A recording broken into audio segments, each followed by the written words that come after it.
Qual é a dor da escolha errada e de não saber escolher o seu time com critério? Muitas das vezes, um líder destrói a motivação de um time inteiro ao escolher mal quem vai liderar um projeto, quem vai fazer parte de uma equipe, quem vai compor aquele time que vai realizar aquela ação, realizar aquela tarefa tão difícil que se tem pela frente. E a mensagem que as nossas escolhas passam acabam por fazer com que, de fato, a gente não consiga alcançar os nossos objetivos. Olá pessoal, meu nome é Júnior Rodrigues, estou aqui em mais um vídeo da nossa série 75 lições de liderança de Jesus e hoje falando especificamente sobre a lição número 61, escolher com critério. Aquilo que está baseado em Mateus 10, de 1 a 14, Marcos 3, de 13 a 19, capítulo 6, de 7 a 13, Lucas 6, de 12 a 19 e 9, de 1 a 10. E esse capítulo é tão importante porque ele nos mostra que não se pode escolher pessoas para uma tarefa tão importante que se tem pela frente de qualquer jeito, principalmente quando se vai delegar algum grau de autoridade, pessoas que vão então assumir uma liderança, que vão fazer algo mais importante e devendo-se então se preocupar com a mensagem que vai ser passada para os demais que estão ao nosso redor. A gente então precisa de fato se preocupar com isso para que outras pessoas acabem não se desmotivando por uma escolha errada que a gente fez. Bom, e aí queria ler com vocês a passagem que está em Marcos 3, de 13 a 19, que diz assim: Depois Jesus subiu ao monte e chamou os que ele quis, e vieram para junto dele. Então designou 12, os quais chamou de apóstolos, para estarem com ele e para os enviar a pregar e a exercer a autoridade de expulsar demônios. Eis os 12 que designou: Simão, a quem acrescentou o nome de Pedro, Tiago, filho de Zebedeu, e João, irmão de Tiago, aos quais deu o nome de Boanerges, quer dizer, filhos do trovão, André, Filipe, Bartolomeu, Mateus e Tomé, Tiago, filho de Alfeu, Tadeu, Simão, o Zelote e Judas Iscariote, que foi quem o traiu. E aí a gente vê nessa passagem de Marcos que Jesus então está designando esses 12 apóstolos, os quais teriam uma missão especial pela frente. Aqueles então que Jesus ia confiar principalmente aquela missão a ser cumprida mais importante, mais especial, que seriam os mensageiros, né? Porque apóstolo significa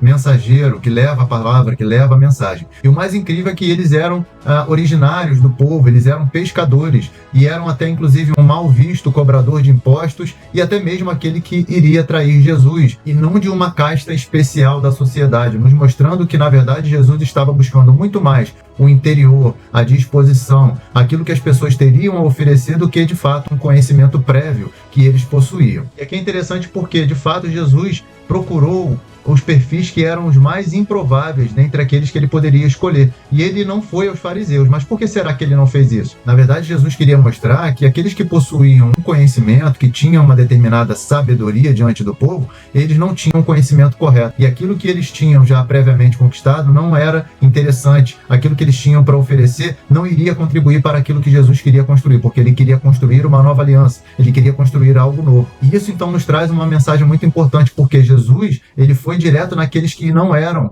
os escolhidos do povo, eles eram rechaçados pela sociedade, como por exemplo o próprio cobrador de impostos, justamente para Jesus mostrar que ele era capaz de pegar alguém e transformar em uma pessoa nova, que era possível refazer o perfil daquela pessoa, o comportamento daquela pessoa através dos ensinamentos que Jesus ia fornecer para eles e posteriormente com o enchimento do Espírito Santo, quando eles então fossem capacitados numa unção especial para que eles pudessem dar continuidade a essa mensagem. Mostra para a gente também que a escolha de um líder nem sempre será somente baseada nas qualificações técnicas, na experiência prévia, naquilo que o indivíduo já carrega anteriormente, devendo, na verdade, se estar atento ao potencial de cada um, da disponibilidade, a disposição, a capacidade de aprender ou até mesmo de desaprender e reaprender aquilo novo que precisa ser aprendido e seguir as orientações do líder. Muitas das vezes a gente escolhe profissionais que são extremamente capacitados, mas que não conseguem lidar bem em equipe, ou então que eles não são capazes de se colocar numa posição mais humilde, de seguir as orientações do líder, e isso faz então com que a gente destrua a equipe e que não consiga alcançar os objetivos, porque aquele liderado, ele não é capaz de seguir as orientações de quem está liderando. Isso também mostra pra gente o perigo da gente querer contratar clones, ou seja, pessoas que são iguais a nós, pessoas que pensam iguais a nós, pessoas que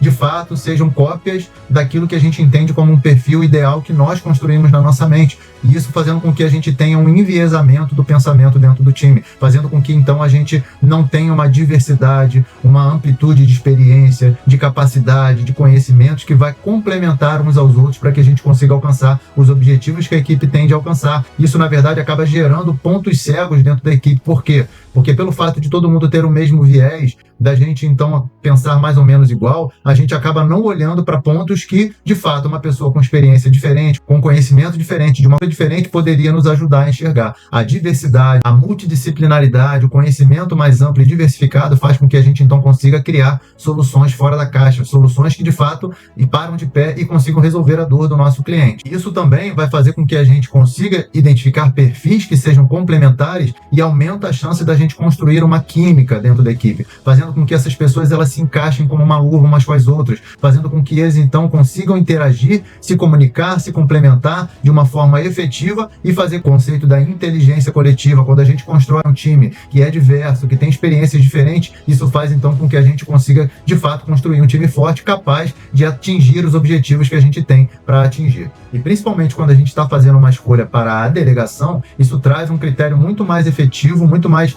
criterioso que a gente precisa seguir, porque de fato a gente precisa escolher aqueles que irão nos substituir, aqueles que irão liderar o time, que irão dar seguimento àquela tarefa tão árdua que o líder está realizando até aquele momento. Então a gente não deve buscar pessoas que sejam iguais, mas pessoas que complementam e que tenham essa capacidade, que a gente consiga identificar esse potencial, essa disposição de dar continuidade ao trabalho que está sendo realizado. Vamos então refletir e escolher a dedo as pessoas que possuem química, que consigam de fato se complementar dentre aqueles que estão próximos e não meramente escolhendo aqueles que são os mais qualificados, aqueles que supostamente têm de fato um conhecimento técnico mais avançado, mas sim aqueles que vão conseguir se encaixar melhor, aqueles que vão conseguir se coordenar de forma efetiva, combinar, criar essa química entre eles para que então eles possam realizar o trabalho e aí com isso o líder seja capaz de lhes dar responsabilidades para que eles possam então de fato assumir mais responsabilidades dentro do próprio time e realizar tarefas mais importantes, liberdade para que eles possam então ter a autonomia, a capacidade de pensar,